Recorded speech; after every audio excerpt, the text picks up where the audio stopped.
Olá, seja muito bem-vindo a esse vídeo.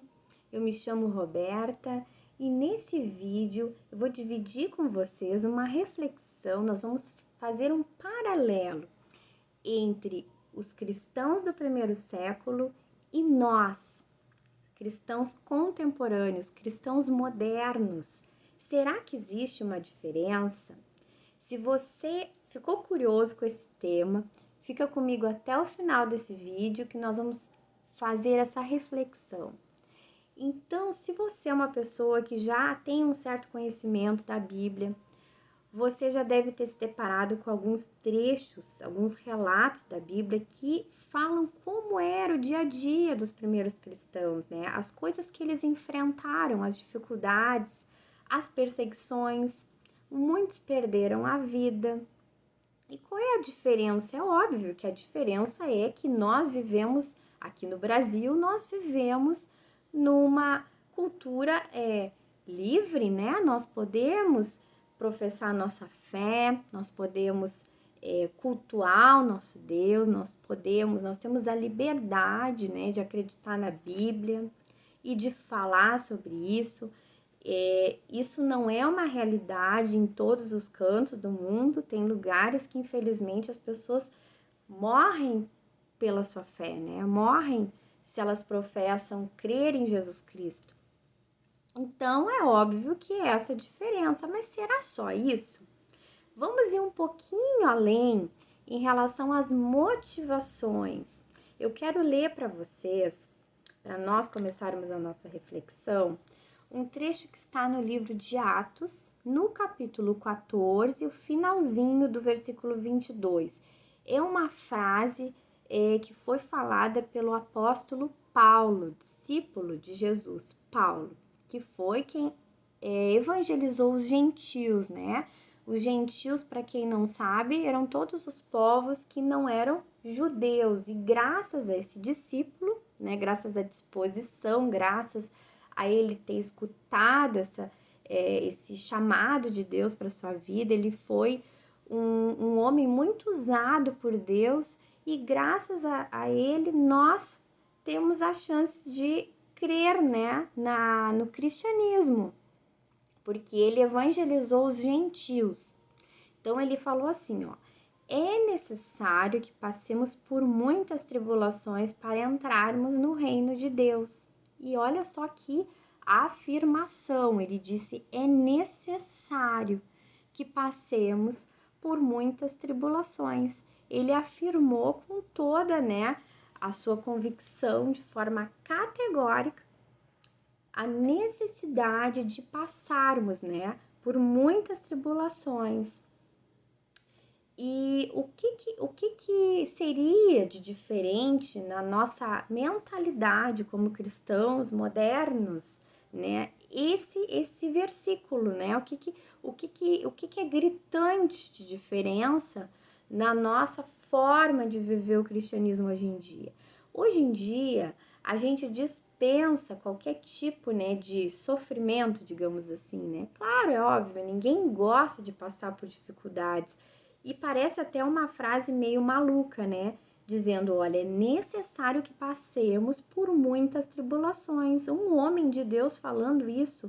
Você já pensou hoje em dia o seu pregador favorito ou o seu pastor falando assim, olha, é necessário que a gente passe por tribulações. A gente gosta mais de ouvir uma mensagem diferente, né? E não que seja uma mensagem mentirosa, mas a gente não pode esquecer dessa verdade que, inclusive, está relatada na Bíblia, né? Então, ou seja, precisamos gravar nos nossos corações essa convicção de que a gente, por mais difícil que seja, é importante a gente passar pelas dificuldades, é importante a gente ter o nosso caráter forjado, é importante a gente amadurecer na nossa fé. E a gente sabe muito bem que muitas vezes são os problemas, as dificuldades que fazem a gente amadurecer. Muitas vezes os problemas, os desafios da vida, eles vão nos pressionando, né? Eles vão nos pressionando e nos moldando. E isso também não foge da vontade de Deus, apesar de Deus sonhar, né, ter bons sonhos para nós, bons planos, como diz a palavra de Deus, que Deus tem bons pensamentos e bons planos ao nosso respeito.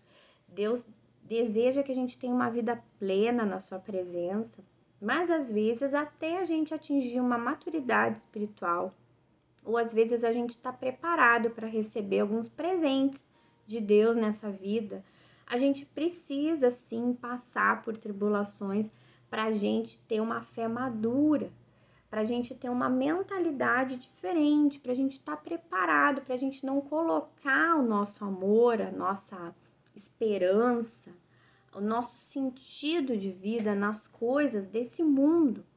Porque como a gente se ilude, né? Vamos fazer um exercício.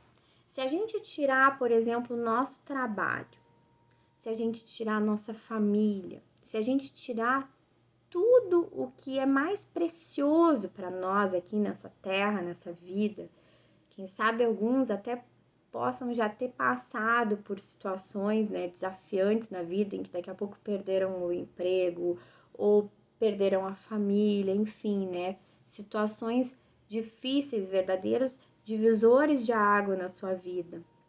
Mas se a gente tirar tudo, né, como foi a história de Jó, né, que perdeu tudo, o que vai restar na nossa vida? E muitas vezes Deus permite as situações, permite os desafios, né, as tribulações, como fala aqui, esse trecho que a gente leu, justamente para a gente não ter o apego nas coisas desse mundo. Apesar de, como eu disse, né, no início, são coisas boas e Deus deseja coisas boas para nós, mas o nosso coração ele tem que estar firmado em Deus, né? O nosso coração ele tem que estar firmado na gente buscar uma santificação na nossa vida, né? Não colocar amor nessas coisas externas que a gente vê. Não tem problema nenhum amar a família. Deus ama a família, Deus quer que a gente ame os nossos filhos, ame marido, esposa, que a gente ame trabalhar, ame adquirir coisas.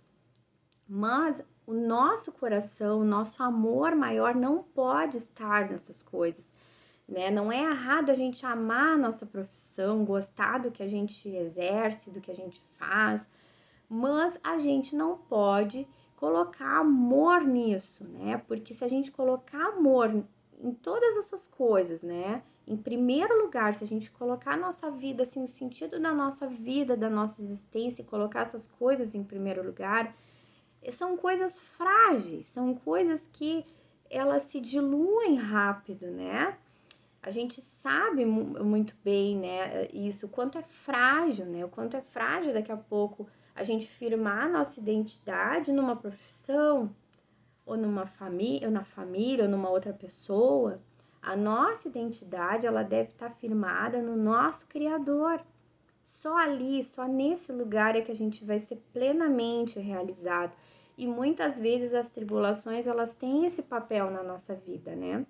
A gente não deve desprezar totalmente, por mais difícil que seja, quando a gente está passando pelas dificuldades, mas a gente ter essa mentalidade, assim, ó, porque a Bíblia também fala que assim como um pai, né, que disciplina aquele filho que ama, Deus é assim com a gente também. Então, se muitas vezes a gente está passando por desafios, por dificuldades, é porque Deus nos ama e Deus quer tratar o nosso interior, lapidar o nosso caráter, né, lapidar a nossa vida. Ele quer nos ensinar que o verdadeiro sentido da nossa vida está nele e não em qualquer outra coisa, né, que a gente possa se iludir, porque muitas vezes a gente anda iludido nessa vida. Então, esse vídeo eu quis traçar pra gente essa diferença, né? Porque como é comum a gente buscar palavras, né? Que amaciam o nosso ego, né? Palavras que daqui a pouco desprezem, né? A tribulação. E não, a dificuldade, ela existe e ela às vezes está no plano de Deus para nós, né? Os desafios. E aqui nessa palavra fala, olha, para entrarmos no reino de Deus, né? Então, é necessário que passemos por muitas tribulações para entrarmos no reino de Deus. E aqui eu quero lançar um questionamento para mim, para você. Qual é o objetivo nosso objetivo quando a gente busca Deus? Será que a gente quer simplesmente ter uma vida boa nesse mundo? A gente quer estar do lado, né, de um Deus que pode todas as coisas e que pode nos favorecer? Ou o nosso objetivo é a eternidade? O nosso objetivo é o reino de Deus, né? Que Deus estabeleça o reino dele, que é perfeito, que é pleno na nossa vida a partir de agora. A gente sabe a esperança, se você é cristão e está me escutando, a esperança que nós aguardamos, o que nós aguardamos, retorno de Jesus, que ele vai estabelecer o reino de Deus, né, em justiça, em amor nesse mundo. Mas enquanto Jesus não vem, a gente pode sim ansiar e buscar de Deus que ele estabeleça o reino dele nas nossas vidas. E esse é o objetivo de todo cristão, muito além de ter uma vida simplesmente boa, perfeita e confortável, porque isso é algo que não é real, é uma mentira. A gente não, Jesus nem prometeu isso, né? Jesus falou assim, ó, no mundo tereis aflições, mas tem de bom ânimo. Então, se você, meu querido, minha querida, tá passando por desafio, eu quero te dar essa palavra de esperança. Eu quero te convidar a ter paciência com a sua fase, né? A ter confiança em Deus, né? A ter paciência com o seu processo, porque muitas vezes o lapidar de Deus, né? Deus respeita o nosso tempo, né? Às vezes a ficha vai caindo aos pouquinhos de coisas que a gente precisa assimilar na nossa vida.